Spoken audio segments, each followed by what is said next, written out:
Boa noite, queridos. Eu pedi ao pessoal do som que eu ia precisar de uma ajudazinha aí, que minha voz se recuperou agora de tarde, né? Eu fiquei bastante rouco, vou até virar a caixa um pouquinho para mim, assim, só para me ajudar. Glória a Deus por essa noite, que estamos vindo de um feriado, descansado. Como é que tá, Cláudio? Tá bem? Glória. Sem febre? Tá tossindo, igual a mim, então. Glória a Deus. Rodrigo Bahia e Ilana, fique de pé, por favor. Estão hoje aqui com a gente, glória a Deus. É um esforço para eles, vocês sabem que eles moram em Salvador, né? Então, moram em Lauro de Freitas, fazem parte da igreja, estão numa transição, vão congregar em um lugar, de repente ele é promovido a diretor de alguma grande empresa aqui de Feira, volta, né? Sabe lá Deus, né? Então, pode acontecer várias coisas assim, então a gente... hoje ele está aqui, é uma alegria, né? Nós vamos trabalhar um pouquinho, queridos, hoje numa temática interessante, fundamental, na verdade, Jesus Cristo, o Senhor da nossa vida. Eu vou trabalhar aqui, durante esse período daqui para frente, com doutrinas fundamentais, com ensinos fundamentais, essas coisas que são um diferencial para cada um de nós. Eu vou contar uma história que essa madrugada... 2 madrugadas atrás, o Senhor me trouxe. Tem 2 pessoas aqui que vão saber que história é essa, porque se refere a alguém daqui, há mais ou menos 2008, bota aí, 15 anos atrás, uma senhora chegou de Salvador com uma pessoa aqui, lá no galpão, uns 17 anos atrás, eu acho. E ela trouxe o filho dela e disse assim: eu gostaria que você cuidasse dele, porque ele vai morar em Feira agora, e você cuidasse dele. Essa pessoa que trouxe era irmã de uma pessoa muito próxima a gente. Aí eu e Fernanda, a gente mudou para cá e ficou aquele vínculo. Então ela veio e trouxe o filho dela e ela falou: por favor, cuide dele para mim. Eu sei que você pode cuidar, sei que você cuida, tal. O tempo foi passando, essa pessoa se desenvolveu, essa pessoa casou, essa pessoa pertence à liderança da igreja. E agora, dias atrás, aliás, para falar a verdade, semana passada, sábado passado, eu estava com minha família. E nós estamos decidindo o que fazer sobre os meus pais, porque eles têm 86 anos, e eles precisam já de cuidados. Meu pai caiu 2 vezes, agora caiu de novo. E durante esse almoço lá, ele ia caindo na escada da casa de Marcos, um acidente bem grave. E a gente estava falando que ele tinha que vir, que tinha que ficar em algum lugar. Aí ele falou assim para a gente: se for para algum lugar para ficar, eu só vou ficar se for na casa de Niles e Fernanda. Senão, eu não vou, eu só fico na minha casa. Então, a gente não decidiu ainda não, tá? Mas ficou conversando, tal. Aí minha mãe abriu a boca e contou a seguinte coisa. Ela disse assim: tem uma irmã que me disse assim: meu sonho é pertencer àquela igreja. Meu filho é de lá e eles cuidam muito bem das pessoas. Meu filho... Aí ela contou a história reversa. Anos atrás eu fui lá, levei meu filho, e aí ela falou um bocado de coisa. Aí minha mãe falou assim: eu quero muito ir para a feira, porque eu quero ficar na videira. Minha mãe falou isso. Eu achei muito legal, queridos. Uma história de amor, de afeto, mas o cuidado, a pessoa que está aqui, essa história eu não tinha lembrança nada assim específico, mas eu dormi, quando chegou na terça-feira, eu sonhei com isso e acordei assustado com a história toda pronta. Aí eu falei para a pessoa: vou contar a sua história hoje. Essa pessoa está aqui, é da liderança. E é muito legal ver como Deus vai construindo. E por que eu estou falando isso para você? O Senhor está cuidando de você, e é claro que você talvez não saiba que Ele está cuidando de você. Mas aquela pessoa lá em Salvador está dizendo isso para minha mãe quer congregar aqui. Por que isso? Porque muitas coisas que estão acontecendo, quem está vivendo não está vendo, mas quem está de fora está vendo. Então eu sei que hoje à noite você pode estar aqui e você pode se distrair. Mas por que eu estou falando isso? Não jogue fora aquilo que Deus está te dando, porque algumas outras pessoas gostariam de ter o que você tem e não tem oportunidade. Está aqui Rodrigo Bahia e Ilana. Sexta-feira, outra, nós ficamos quase uma hora e meia, não foi? No telefone. Quando terminou, ele pegou uma frasezinha que eu vou falar, que eu não vou repetir, e ficou tirando onda com a frase que eu falei com ele. Ele disse, rapaz, depois ele me escreveu, tirou uma foto, estava na igreja, ele falou, rapaz, sem discipulado eu não vou viver, não. E amanhã de tarde a gente vai estar junto. Sem o discipulado você não vai crescer, pode ter certeza disso. Feche seus olhos, nós vamos falar sobre Jesus Cristo é Senhor. Pai bendito, eu quero pedir que o Senhor ajude os meus irmãos, já que a minha voz está horrorosa, eu peço que o Senhor ajude a eles a prestar atenção, para eles estarem recebendo aquilo que vem do trono do Senhor, porque é palavra do Senhor.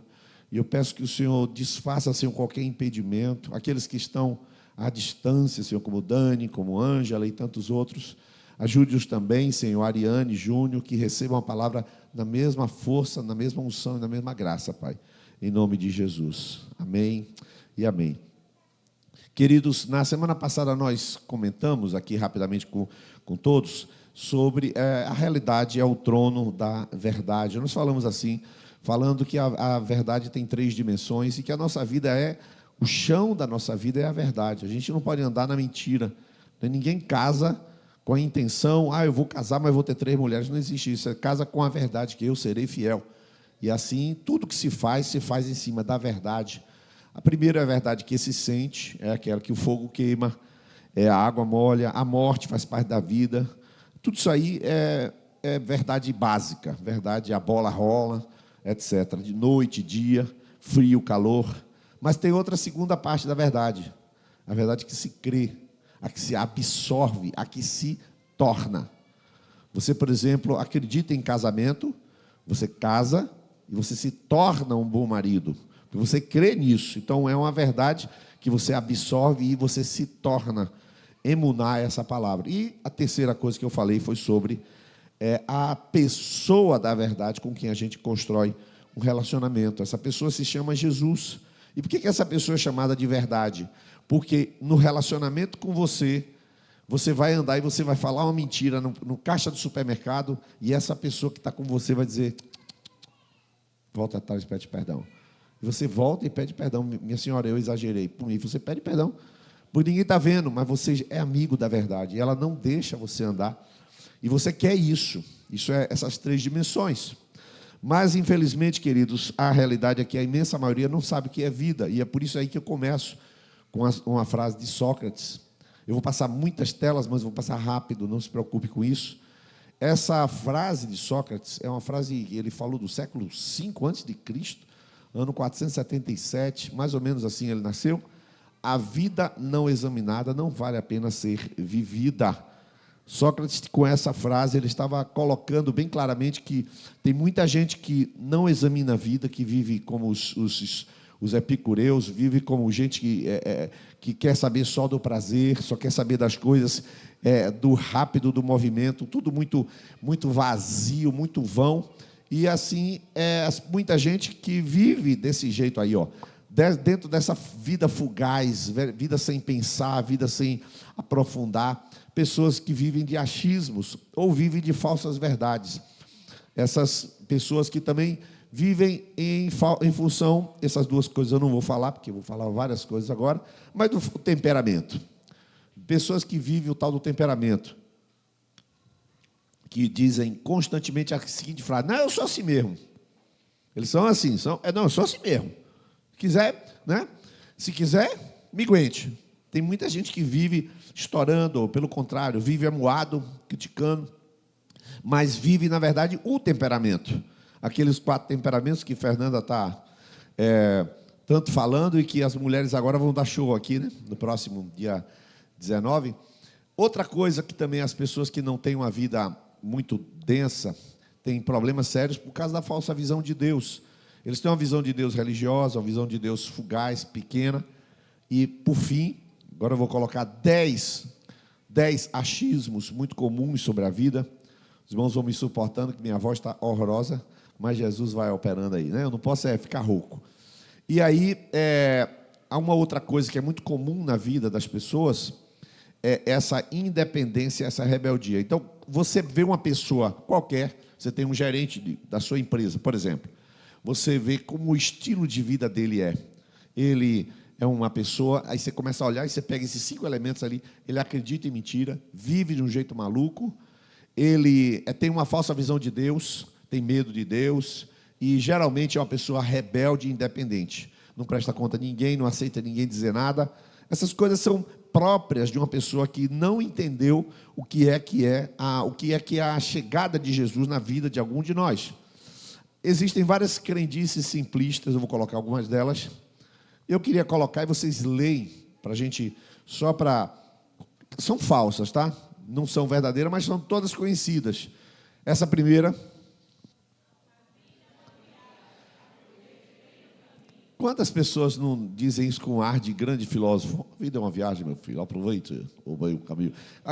Aquele ar de muita sapiência, como se estivesse falando a maior verdade do mundo, né? E nem verdade é, apenas uma crendice popular, ou então essa assim, a vida é como um livro, cada dia uma página nova, cada hora uma vírgula.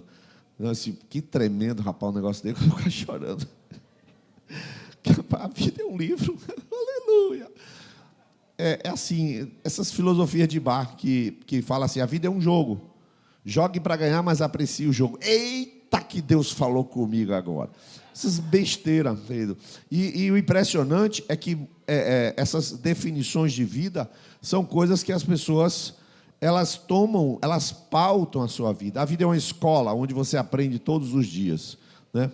Não é nada disso, queridos. Escola, vida é vida. Mas o cara junta os dois para falar uma grande sabedoria de bar, provavelmente bêbado, né?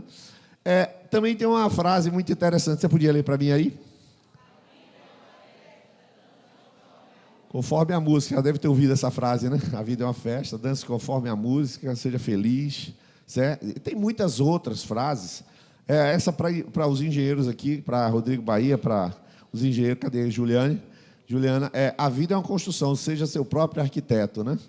A vida é uma padaria, faça seu próprio pão. Acabei de ter uma inspiração agora, né, irmão? Tipo da coisa, as pessoas não sabem o que é vida e elas ficam nessas coisas rasteiras e pequenas. A vida é uma caixinha de surpresa. Essa todo mundo já ouviu, né? A vida é uma caixinha de surpresa. Caixinha de surpresa é a vida, o emprego, o casamento é uma caixinha de surpresa. Tudo é caixinha de surpresa, né? Ou seja, se tudo é caixinha de surpresa, nada é caixinha de surpresa. Essa daí é uma frase de Charles Swindoll. É um escritor. Lê para mim aí, 1, 2, 3.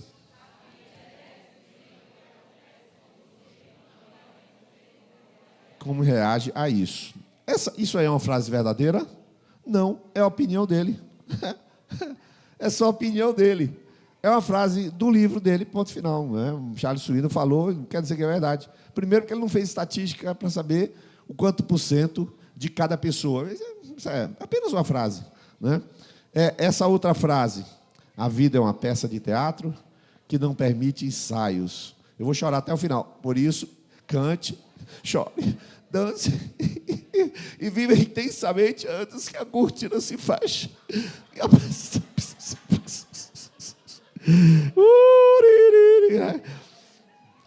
Bobagem, bobagem pura. É a definição de vida. Ô Viviane, peraí, velho. Pode ficar à vontade. A vida é a coisa mais rara do... Olha o outro aí, ó, fez o contrário dos outros. A vida é a coisa mais rara do mundo. A maioria das pessoas existe. Peraí, a vida é uma caixinha de surpresa ou é uma coisa rara? É que você junta essas coisas, todo mundo que acredita em tudo nisso, fica uma bagunça, irmãos. Isso é uma bagunça. Pelo menos tem um pastor aí, para dizer uma frase que dá para tirar alguma coisa, mas também é a opinião dele. E tem sentido, tudo bem? Vamos ler essa frase, 1, 2, 3. Não está pronto para viver. Não, não é verdade isso. É bonito.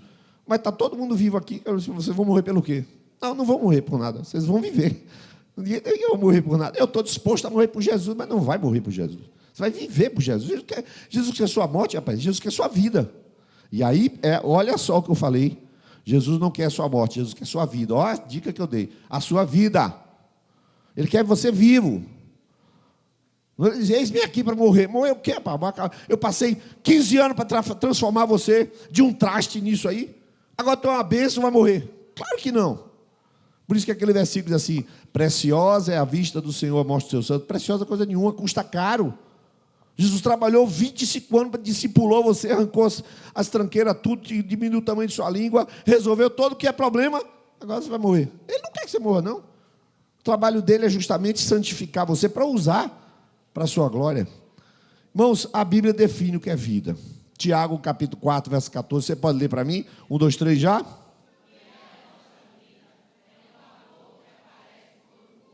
E depois desvanece. A Bíblia fala que o homem é como a flor do campo, seca-se a erva, murcha sua flor. A palavra do Senhor permanece, mas o homem é como a flor do campo. Então, ou seja, o homem é fugaz, é passageiro, seus dias são curtos, e a vida é curta, a vida é muito rápida. Irmãos, sábado é junho. Tu já pensou nisso? Sábado é o mês de junho.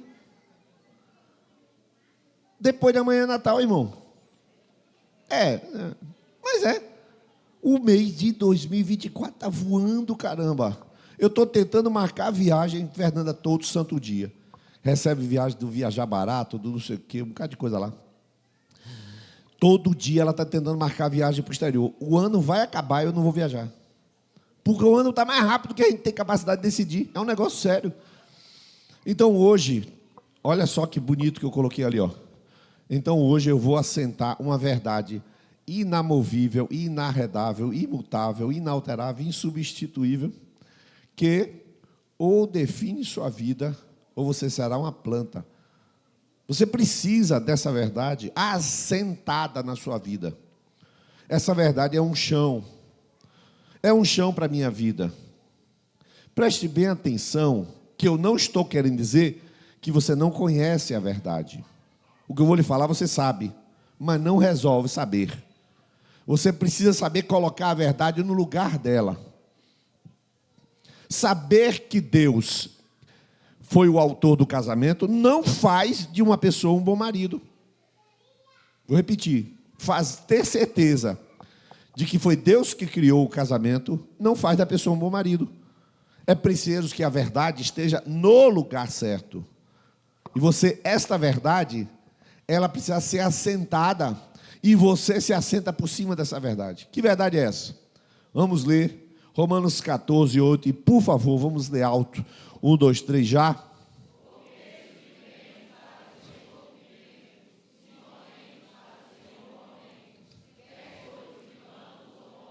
Somos do Senhor. A palavra Senhor, neste versículo, está grifada 3 vezes.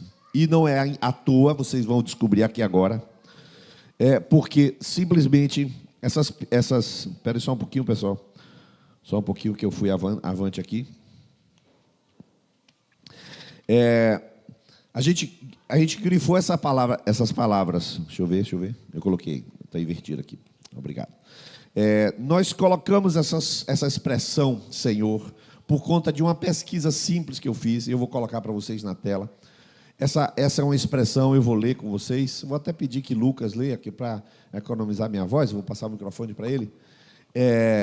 São 4 telas de uma pesquisa histórica.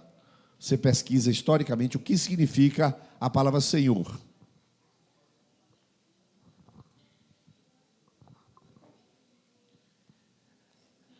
A palavra grega, kurios, que significa Senhor ou Mestre, era usada pelos primeiros cristãos para se referir a Jesus. No contexto do Império Romano, onde o imperador era frequentemente chamado de César e visto como uma figura senhoril e até divina. A utilização do termo kurios para Jesus tinha um significado profundo e até subversivo. Ao chamar Jesus de kurios, os cristãos estavam atribuindo a ele uma autoridade que superava a do próprio imperador. Isso não apenas afirmava a soberania divina de Jesus, mas também desafiava a autoridade imperial, pois só havia um verdadeiro Senhor para os cristãos, e esse era Jesus, não César. No Novo Testamento, kurios é usado cerca de 740 vezes, geralmente referindo-se a Jesus, e é uma tradução do nome de Deus, o tetragrama. usado na Septuaginta, a versão grega das escrituras hebraicas. Isso reforça a ideia de que Jesus é associado com Deus e compartilha de sua autoridade divina. Portanto, ao usar cúrios para Jesus, os primeiros cristãos estavam fazendo uma declaração teológica e política, reconhecendo Jesus como o Senhor, supremo de suas vidas e do universo, acima de qualquer poder terreno, incluindo o do imperador romano. Isso era uma afirmação de fé que tinha implicações tanto espirituais quanto sociais naquela época. Obrigado, Lucas. Essa pesquisa você consegue fazer, porque há um detalhe, pessoal, isso aí que está escrito, mais ou menos isso aí escrito no livro Jesus Cristo é Senhor. Só que você pergunta assim, muitas vezes a gente fala assim, porque antigamente é mais fácil entrar um camelo pelo fundo de uma agulha do que um rico entrar no reino dos céus. Porque antigamente tinha uma porta. Que antigamente? Qual livro? Onde que está escrito isso? Você tem que saber a fonte. Você não pode simplesmente acreditar no que estão dizendo. Tinha gente que diz que o camelo é um novelo de lã, tem gente que o camelo é uma portinha, e o camelo é camelo mesmo. Então, assim, é difícil você tem que pesquisar. E nessa pesquisa historiográfica, você observa que a palavra curiosa é uma palavra subversiva. O sujeito dizer que Jesus Cristo é Senhor é problema certo. Só que eles saíram, todos os cristãos que foram cheios do Espírito Santo, eles saíram com uma convicção. E não é uma convicção como a sua, que você está com convicção, vai ter macro hoje, vai. Não é essa a convicção. É uma convicção paradigmática, uma convicção que divide a vida. E olhe só o que você viu no texto. A palavra Senhor, referindo-se a Jesus, no Novo Testamento, tem 740 vezes. Ou seja, se tem algum nome para Jesus, é curioso. Você pode dizer, Jesus é mestre, é rabi, é salvador, o alfa, o homem, você pode arranjar qualquer nome, a estrela da manhã, blá, blá, blá. Todos os nomes que você arranjar, perde de lavada, de goleada, para o nome Senhor. Jesus Cristo é Senhor. Até Salvador. Você pesquisa assim, nosso Senhor e Salvador Jesus Cristo. Você vai encontrar 2 versículos. Você não encontra. Não é que ele não é, ele é, mas todos os versículos que dizem de Jesus colocam o senhorio de Jesus, que é o kurios. 23 vezes Jesus é chamado de Salvador, 740 vezes Jesus é chamado de Senhor. Para você ver que nós não estamos diante de um tema secundário. Nós também não estamos diante de um tema que é mais um tema, não. Nós temos que entender que lugar esse tema ocupa na vida. Que tipo de referência é essa? É isso que você tem que entender. Porque crer que Jesus morreu na cruz, irmão, qualquer até o diabo crê. O diabo estava lá na beira da cruz e dizendo, desce. O diabo viu Jesus na cruz. Então o diabo sabe que Jesus morreu na cruz. O diabo sabe que Jesus é Salvador. O que o diabo não aceita é o senhorio de Jesus. Os demônios não aceitam, não é que Jesus não morreu na cruz e ressuscitou. Eles aceitam. Eles não aceitam, é o senhorio, o governo de Jesus. E o que você vê pessoas aí fora? Pessoas que declaram fé. Um monte de gente que é crente, mas não aceita o senhorio de Jesus, estão igual ao diabo. É isso que você precisa pegar, essa doutrina do senhorio de Cristo, e colocar no lugar certo. Não é que você não acredita nisso. Não adianta acreditar e ser um apêndice.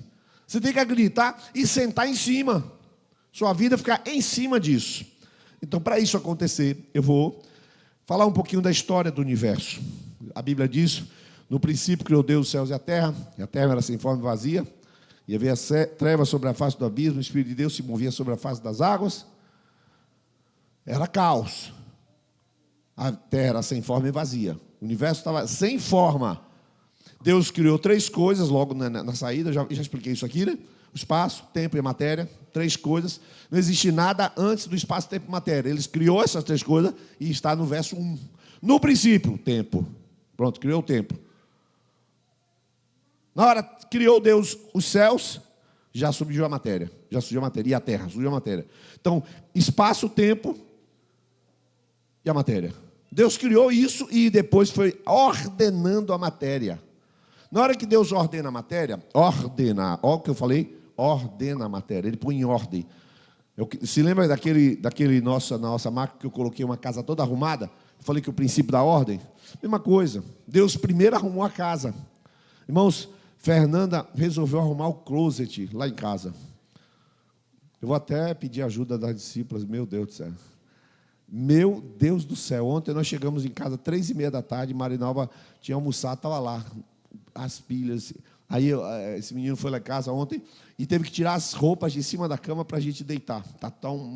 Né? Só o bazar alimentado ali. Niles, isso aqui você vai usar, isso aqui não vai usar. Tirando tudo de roupa minha e trazendo para cá. Tá bom. Botando em ordem, o princípio da ordem. Quando Deus está colocando em ordem, Ele chega na terra e coloca em ordem a terra. Só que tem um fator que é externo à terra. Quem é? Satanás. Ele colocou em ordem a terra, colocou em ordem, colocou o homem, depois colocou a mulher, está tudo em ordem, mas tem um fator externo que entra. Este é um querubim caído. E ele começa a conversar com a mulher. Por enquanto está em ordem, a conversa não é desordem. A conversa não é desordem. É assim que Deus disse? De toda árvore não comereis? Porque Deus sabe que no dia que comeres, certamente sereis como eles. Abrirei os vossos olhos e sereis como eles. Opa! Aí então Adão e Eva comem daquela fruta. E no momento em que eles comem daquela fruta, aliás, eu esqueci de passar isso aqui. Vou voltar aqui o videocassete. E disse Deus, haja luz. Agora eu vou adiantar. Aí chegamos no Jardim do Éden. Eu esqueci, foi mal. Preparei demorado e esqueci. Então aí, no Jardim do Éden, eu prefiro, viu, irmãos? Eu prefiro esse tipo de pintura do que gravura. Eu prefiro. Porque pelo menos a pintura é um artista que pinta e gravura sempre dá uma ratada, né? Pintor, se der uma ratada, você sabe que é pintor, né? Então, ali no Jardim do Éden, Adão e Eva não sabiam que um elemento rebelde estava envolvido. Eles não sabiam disso. Eles achavam que estava tudo em ordem, que aquela serpente que falava não era estranho. Hoje, se você vê um cachorro latindo, eu fico lendo a história de Balaão está conversando, aí a mula fala com ele assim, por que me bates? Aí ele responde, meu Deus do céu. Pior é ele que responde para a mula, porque você não está andando. Aí, quem é o doido da história? Ele que é a mula, que está falando com a mula. Imagina, a mula fala, ele responde. Então, agora, para a gente agora, mas naquela época não, eles não sabiam que não falava. E de repente, o que aconteceu? Deus, olha só, Deus era Senhor do universo. Adão era Senhor do jardim. Olha lá. Deus é Senhor do universo, criou todas as coisas, haja luz, aconteceu. Colocou o jardim, botou Adão. Adão é o Senhor do jardim. E quem é o Senhor do coração de Adão? Quem é o Senhor do coração de Adão?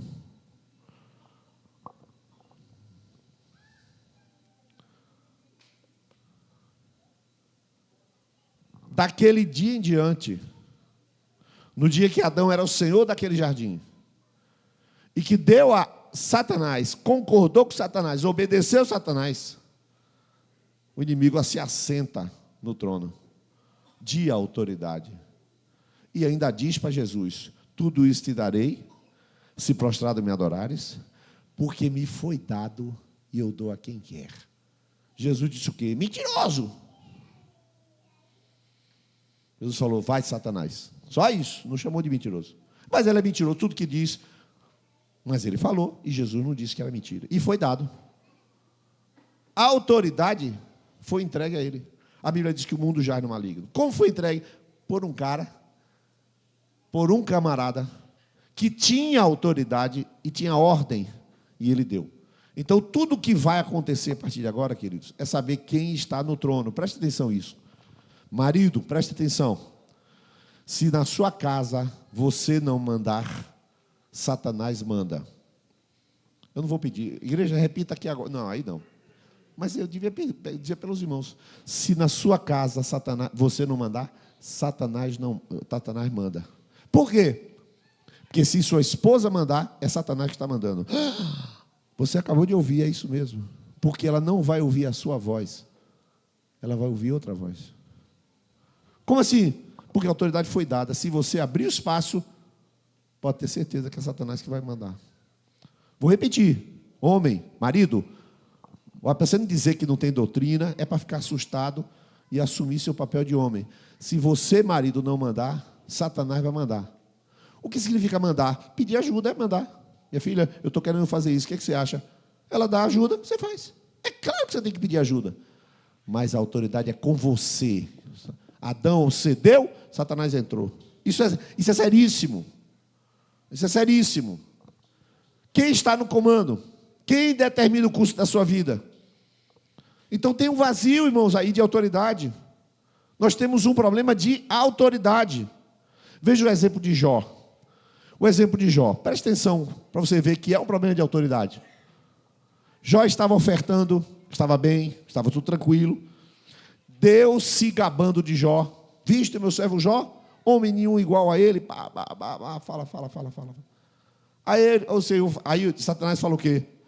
Mas também não serve Jó a Deus debalde. Tire, toque em tudo que ele tem e ele não vai murmurar.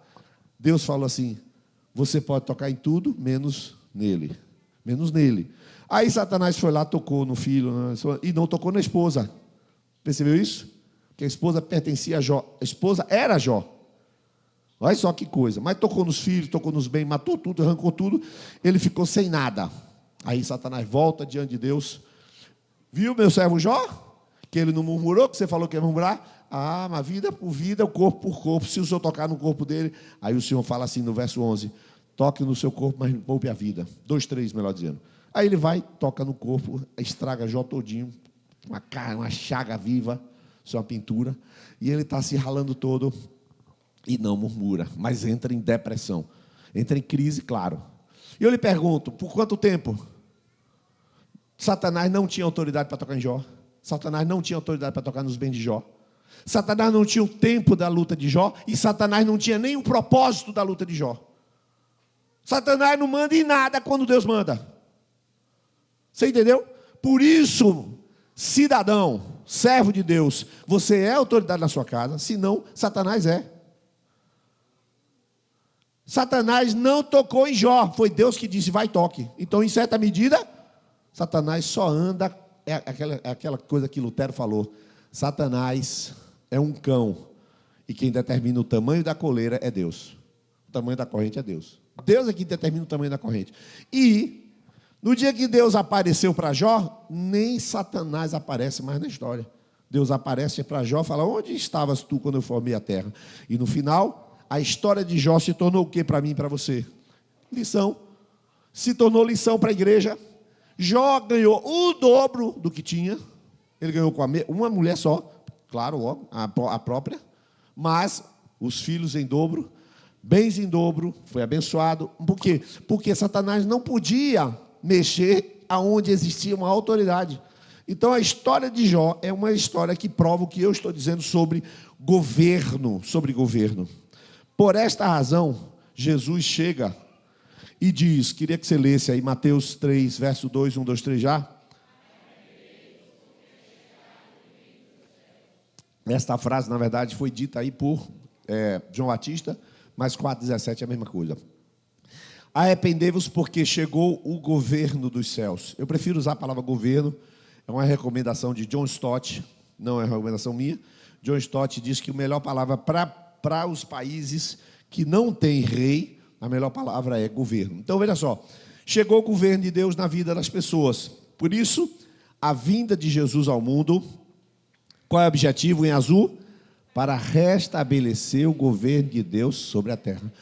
O Senhor não governa Rio Grande do Sul, não governa o Brasil. Feira de Santana não é do Senhor Jesus Cristo, não existe isso. Né? Dessas bobagens de declaração evangélica, não é verdade. Nem será verdade em tempo nenhum, o mundo já é no maligno. Porém, presta atenção, o Senhor trouxe o governo na terra e o governo de Deus está na terra. O governo de Deus está na igreja do Senhor Jesus Cristo. O governo de Deus está na terra, sim, chegou. Agora, veja só, vamos ler 1 João 3,8, porque eu vou ler só a parte em amarelo. Vocês começam a ler? 1, 2, 3 já? Porque o diabo peca desde o princípio.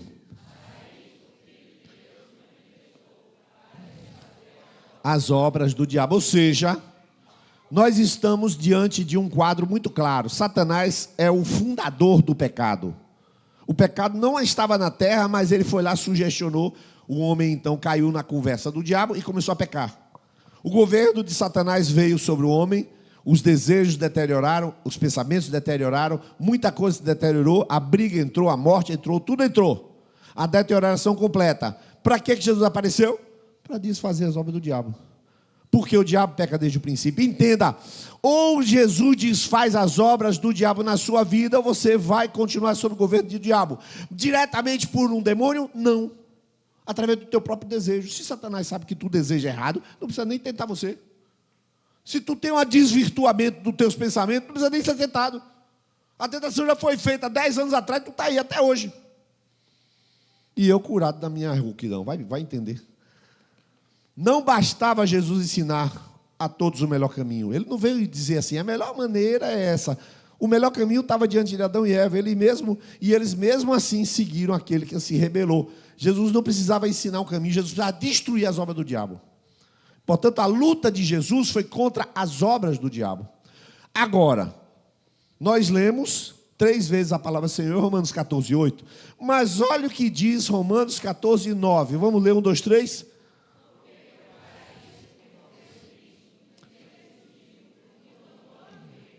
Para ser Senhor. Entendeu? Ele não ressuscitou para simplesmente salvar. Não. A terra está uma esculhambação. Um homem vem, sobe na cruz pelado, todo mundo acha que ele é criminoso. Este homem morre, ressuscita, e ele não ressuscita com qualquer pessoa. Ele agora manda. Ele esmagou a cabeça de Satanás e agora quem habita é ele. Jesus é quem manda no pedaço. Atos 2, 36, vamos ler? Que é este Jesus.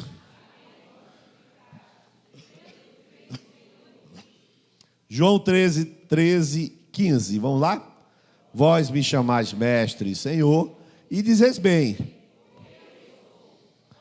Se eu, Senhor e mestre, vós, uns dos outros, porque eu, façais vós também. Se eu sou mestre e Senhor. E olha só, nessa parte aqui, que é o último texto que eu vou citar, para começar a colocar algumas projeções. Portanto, se já ressuscitaste com Cristo, buscai as coisas que são de cima, onde Cristo está sentado à destra de Deus, pensai nas coisas que são de cima e não nas que são da terra, porque já estáis mortos e a vossa vida está escondida com Cristo em Deus. Olha só. Jesus é Senhor. Ele ressuscitou para ser Senhor. Ele é curiós. Ele governa. Você crê em Jesus, é salvo, e Jesus está te comunicando essa noite: eu governo a sua vida. Não, Jesus, espera um pouquinho. Vamos conversar sobre, eu estou precisando de um aumento de salário, Jesus, o senhor me ajuda? Não, eu ajudo. Não, isso aí para quê? Café pequeno. Quer mais alguma coisa? Eu queria um carro, eu queria viajar para o Japão. O Japão não é longe. Cabo Sul. Tá bom, então, eu vou Cabo Sul, tá. Senhor, mas agora vamos conversar sobre o que eu quero conversar? Eu quero mandar a sua vida. Eu vou mandar a sua vida. Esse negócio de mandar, não gosto, eu nunca fui bom com autoridade. Mas eu queria te falar que você é meu. Não, peraí, Jesus, eu sou crente, eu sou da videira. Não, você não é da videira, você é meu. Jesus é o dono da sua vida. Eu não sei se você entendeu. Jesus é o dono da sua vida. Aí não, velho. Aí não tem condição, não. Por bem ou por mal, ele é o dono da sua vida. Ele vai, eu vou falar assim, se você quiser, vai por bem. Se não quiser, vai por mal mesmo. Porque Jesus, ele não está, tipo assim, um político. Ele está conversando com você. Ô Eva, Evinha, ele chama Evinha, para poder, Evinha, quebra teu coração. Evinha, dá para eu governar a sua vida? Eva, que é muito legal. Mas, claro, Jesus. Não é assim não, irmão. Você não entendeu. Jesus não morreu na cruz, ele não é grosso, mas ele não morreu na cruz para chegar aqui e ficar, ô Evinha, deixa eu governar a sua vida. Não é assim não, irmão. Jesus, ele já tem o governo quando ressuscitou. Você tem que saber disso. Ele já tem o governo sobre você. Ele é dono da tua vida. O que significa dizer que ele não é senhor das tuas ideias e das tuas crenças. Não, agora é o seguinte, eu concordo, eu até creio. Não, ele é dono de você mesmo, de você, sua vida. Do seu falar, do seu agir. Ele é dono, ele é proprietário, ele comprou você. Sabe o que significa redenção? Porque a Bíblia lá é muito arrumada. A Bíblia é muito arrumada. Quando você diz assim, a doutrina da salvação. Quando a gente fala assim, como é que Deus me perdoa meus pecados? É a doutrina da substituição. Como é que Deus me salvou? É a doutrina da graça. Como é que eu sei o preço que Jesus pagou? É a doutrina da redenção. Então tem doutrina para tudo arrumadinho. As palavras gregas são diferentes. Percebe? Então, quando você está falando sobre crença, eu creio em Jesus. Não, eu creio que é certo. Não, Jesus não vai cortar tua cabeça e levar tua cabeça, não. Ele está interessado no teu trabalho. Ele está interessado no teu testemunho. Ele está interessado no que você faz amanhã de manhã. Amanhã de manhã eu vou cortar meu cabelo. Amanhã de manhã, 9 horas, eu vou cortar meu cabelo. Ele está interessado no que eu vou fazer na barbearia. E é o mesmo cara que corta meu cabelo toda vez, na Guto Barbieri. E é um desigrejado. Irmãos, eu luto com aquele desigrejado. Eu vou vencer, em nome de Jesus. Mas Deus está interessado em eu lá no barbearia. Não está interessado nas minhas ideias sobre o barbeiro. Não está interessado nisso. Presta atenção aí, vamos ler essa frase. 1, 2, 3 e já?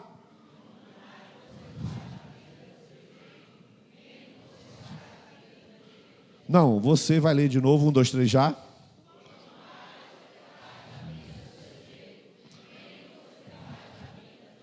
Agora você vai dizer, peraí, você vai pensar numa pessoa. Não pode nem pensar na pessoa, está do teu lado ele, né, Erivelto. Você fala para a Bia, fale para uma pessoa aqui perto de você, essa frase para ela, ó, quanto mais você, fala aí, da vida do seu jeito.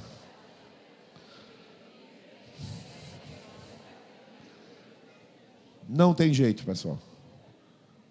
Se você tem grandes ideias, saiba que não muda nada. Jesus é dono de sua vida. Ele quer, não as suas ideias. Ele quer que você faça o que Ele quer. Ele é dono da sua vida. Olha só, algumas coisas práticas. Jesus comprou tua boca. Ele é dono de tuas palavras. Tem gente que tem dificuldade com palavrão. Tem gente que tem dificuldade com palavrão. Na verdade, tem dificuldade com o trânsito, né? Na verdade, tem dificuldade com gente burra. Na verdade, tem dificuldade com a língua. Porque o cara fala besteira, palavrão. Outro quer palavrão, né? Flamengo tomou um gol, palavrão. É assim. Por que isso? Jesus não governa tua boca. Ou então, a reclamação. Irmãos, eu vou falar um negócio aqui. Não é uma indireta, mas é uma indireta. Porque eu não sei para quem é, então é uma indireta sem endereço.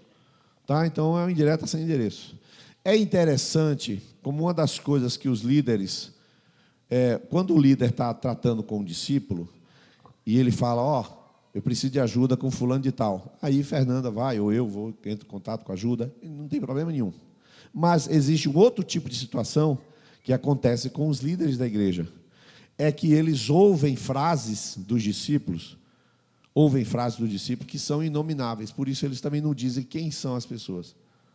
Eles não dizem, porque a frase é quase um palavrão. A frase é assim, tipo assim, você obedece tudo, é? Isso é besteira, tipo desse nível assim. As pessoas emprestam a sua boca aqui dentro para falar frases satânicas uns para os outros. Eu estou falando aqui, está saindo na internet, é isso mesmo.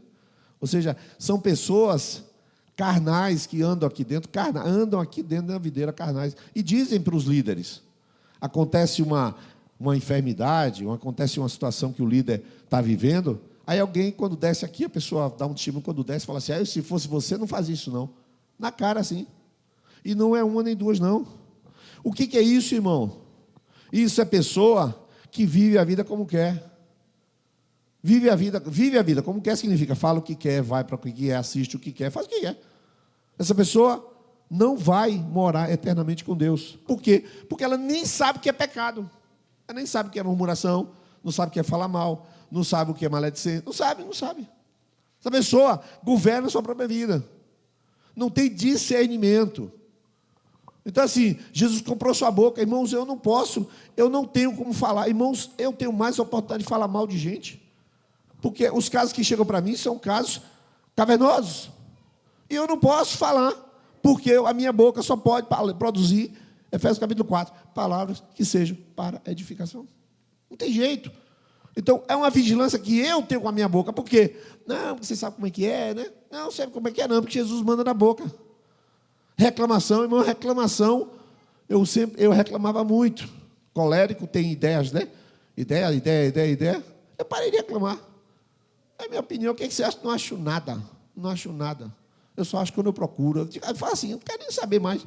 Não quero ter opinião. Por quê? Para não pecar, Jesus é dono da minha boca. Não achar, não ficar perdendo tempo com bobagem. Mas o que é isso? É consciência de governo de Jesus. Se Jesus não governa, alguém governa. Quem é que vai governar na minha vida se não for Jesus? Satanás.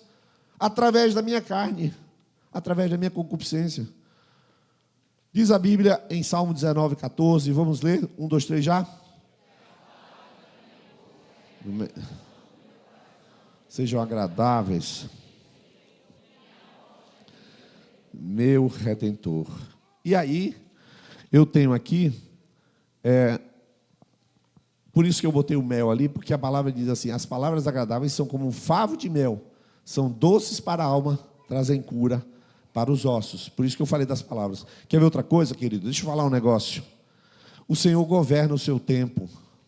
Quer ver uma boa hora de você encontrar seu discipulador? 10h30 da noite. Então, vou repetir. É porque não ficou claro. 22 horas e 30 minutos. Eu quero conversar com você 22 horas e 30 minutos. Qual o problema? Nenhum problema, irmão. Deus não é Deus no seu... Não, a minha cama manda a minha vida. Não existe isso. Irmãos, mora em São Paulo, que toda a célula de qualquer igreja em São Paulo, discipulado, conversa, está aí eu lá com Júlio e Valéria. Onde é que eles estão com os discípulos? Meia-noite na padaria. Meia-noite. Por quê? Porque o povo trabalha. Agora, como trabalha muito, acorda às 5 da manhã, dorme 1 hora da manhã, acorda às 5 da manhã. Dorme 4 horas. Vai tudo morrer. Em São Paulo responde por 40% do PIB. Como é que vão morrer? Então, diga a Murilo que ele vai morrer. O pessoal pergunta, Murilo? Meu Deus, como é que tu aguenta, Murilo? A pessoa já se entregou quando diz isso. A pessoa não diz que ela é preguiçosa, mas ao dizer que está no absurdo, meu irmão, tu está o padrão é dali para cima. Tu está trabalhando, Luzerne trabalha. Luzerne, você trabalha muito, Luzerne. Luzerne vai deixa de ser preguiçoso. Luzerne é educado, vai falar isso. Deixa de ser preguiçoso, vai trabalhar também. Ora, entende a história? Jesus é dando o seu tempo, querido. Não tenho tempo para levantar de manhã para fazer devocional porque estou cansado. O que é cansado? O que é cansado? Irmãos, eu olho, chega no final da semana e ela me diz a média de uso do meu celular, 5 horas e 28 minutos do meu celular, por dia. Não, eu sou pastor, eu estou cuidando bem das minhas ovelhas. Não, realmente eu cuido, mas 5 horas eu cuido. Quem disse essa frase foi Billy Graham, falou assim, a internet é muito boa, porque no dia do juízo ninguém vai ter desculpa para dizer que não tinha tempo para orar. Jesus vai pegar o celular de todo mundo agora. Vem cá, servo fiel. 7 horas no celular. E tu não ora quanto? 7 minutos. Vai para o inferno. O cara ficou 7 horas e não pode orar. Por quê? Porque ele manda no tempo dele, meu irmão. Se for para assistir série, ele assiste. Se for para ir para uma macro, está com a dor de cabeça, não vem. Quem é dono do seu corpo? Jesus, leve o seu corpo com dor. Irmãos, quanta gente é curada aqui? Vou dizer um exemplo simples. Irmão, é muita gente que é curada. Não é pouca gente, não é muita gente. Quer ver um exemplo que foi curado? Mateus Rio. Chegou aqui, Um dia ele veio para frente aqui e pediu para Jesus curar ele de rinite. Irmão, se fosse eu não pedia. Por quê? Para dar problema, né? Problema de fé. Mas ele pediu. Jesus, me cure da rinite. Daquele dia para cá, nunca mais teve uma rinite. Nunca mais teve uma crise. Irmãos, eu acho que é perda de tempo Jesus curar de rinite. Tem cura de câncer, lepra. Jesus cura de rinite, cura de dor na... Olha a Célia aqui, ó. Estava aqui, no dia de Entre Amigas. Oraram por ela aqui, foi curado, no outro dia estava boa. Várias pessoas. Mas olha só, Jesus não é dono do corpo dele? E se ele tivesse, não vou não, porque eu estou de rinite, eu não vou não. É aqui, né? Ele não tinha tido uma experiência com Deus. Então você observa, o senhorio de Jesus não é uma coisa que eu imponho a você. Eu explico para você, mas eu não imponho. Eu posso explicar para você, mas você que vai ter que analisar essas coisas sozinho, irmão. Não sou eu que analiso suas palavras, não. Seu tempo, seu corpo, sua boca, seus olhos, sua voz. Eu me lembro quando tinha videocassete, que a gente assistia com nossos filhos, e quando passava uma cena picante, uma cena de sexo, aí você acelerava, né? Naquela época. Hoje, eu não posso assistir nada se for nesse critério, porque, né? Qualquer cena, não sei de Chosen, né? Mas o resto, misericórdia. Mas os seus olhos, você que escolhe. Você que escolhe. Hoje, para eu e a Fernanda conseguir assistir um filme, rapaz, é uma luta. A gente começa a assistir, desligar. O Prime Video tem uns 20 filmes que a gente começou e não consegue assistir. De porcaria que é. Eu não estou lá para perder tempo, e eu estou assistindo meio-dia, almoçando, ligando ali, estou assistindo. Não é nem assistindo, parando para assistir, que a gente não para para assistir. Minha família é do Senhor. Os 4 filhos de Bia e de Eri pertencem a Jesus. Em breve vocês vão ouvir uma história aqui interessante. Em breve vocês vão ver uma história interessante. Jesus ama os filhos. Antes dos filhos, era uma coisa. Os filhos chegaram, Jesus falou assim, dá licença aqui. Ele falou, Jesus, o filho é meu. Não é meu. Tu vai ver essa história. O filho é do Senhor. Nasceu, é de Jesus. Quem cuida de Melissa e Heloísa é Jesus, que é dele, é a herança. Eu vou ter emprestado. Viu? Eu vou deixar 17 anos na sua mão, depois eu rasto fora que ela vai ser missionária. Ah, missionária não, gastou sua boca tua, porque é minha. É assim, irmãos, é simples. O Senhor é dono da tua vida inteira, irmão. Eu nem botei dinheiro aí para não dizer que ele está falando de dinheiro. Porque se ele é dono seu. Vamos ler de novo Romanos 1, 2, 3 lá?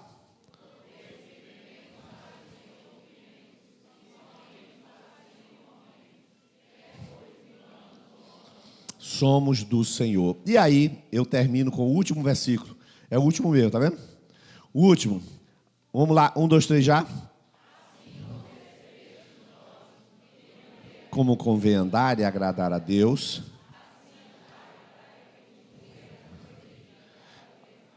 Irmãos, para eu encerrar, o que eu posso fazer por vocês, sabe que é 2 coisas. Eu posso lhe ensinar e dar o exemplo.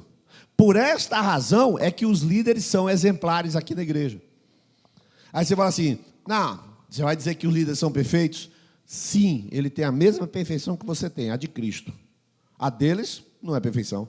Porque a Bíblia fala, na medida da perfeição que chegamos, Filipenses 3, nela prossigamos. A medida. Lucas é perfeito? É, com a medida que Deus repartiu com ele. Só é isso. Não tem defeito humano? Ô, meu irmão, é a mesma coisa que dizer que não tem vírus. O vírus está em todo lugar.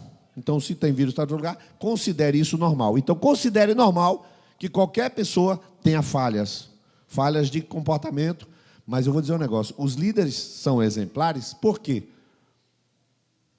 Exatamente para te dar um exemplo de como você pode agradar a Deus. Eles não são exemplo para eles dizerem assim, sim, não tem concurso de salvação, não é concurso, não existe isso. Então, neste sentido, eu só posso fazer 2 coisas com você, te explicar direito e dar exemplo, só posso fazer 2 coisas, porque no fim das contas, é você que vai ter que andar como agrada a Deus. Quando você trancar, viu casado, quando você trancar hoje o seu quarto, para deitar com sua esposa, é você, sua esposa, você, seu marido e Deus. É vocês dois e Deus. É você que tem que ver o que funciona. O Espírito Santo dizer, não, isso aqui não. Como funciona? 100% da vida é assim, meu irmão. 100%. No caixa do mercado. O seu medo com o negócio de doença é você e Deus. Jesus é Senhor do seu corpo. Se Ele quiser te levar, não vai ser uma gripe, irmão. Não vai ser uma gripe, pelo amor de Deus. Desenvolva uma fé para enfrentar a doença. Desenvolva a fé para enfrentar a doença. Entendeu a história? Essa é a jogada é sempre uma. Jesus é dono da sua vida. Essa doutrina é o chão da sua vida. Se você não está assentado sobre essa, você não vai a lugar nenhum. Mas se você está sentado nesse senhorio de Cristo, Ele é teu chão, você sozinho faz quase 40%, 50% da vida cristã. Não precisa ninguém ensinar nada. O Espírito já está aí. Ele já te diz, Ele já te lembra, Ele te adverte, Ele diz, levanta e sai, e você obedece. Fecha esse filme, você fecha. Você mentiu, volte lá, peça perdão, e você faz isso. Não tem problema nenhum, é facinho. E minha moral, não existe mais moral. Você morreu nu na cruz, entende? Você morreu com Cristo, Cristo estava nu, você também estava. Você morreu nu, você não tem moral nenhuma, irmão. Nem eu, nem ninguém tem que defender nada. Jesus Cristo é o Senhor, Ele reina sobre a minha e a sua vida. Isto é uma doutrina que liberta você, irmão. Você não tem que ter regra religiosa. Eu não vou falar nada de roupa de mulher, roupa de homem, barba de homem, não sei o que. Não vou falar nada. Você sozinho sabe o tom de voz certo com sua esposa, com seu marido. Você sozinho sabe tudo. Amém? Deu para entender, igreja? Aceite essa doutrina e não brigue com ela. Agora eu lhe digo uma coisa só. Não finja, irmão. Deixa eu te falar. Não finja.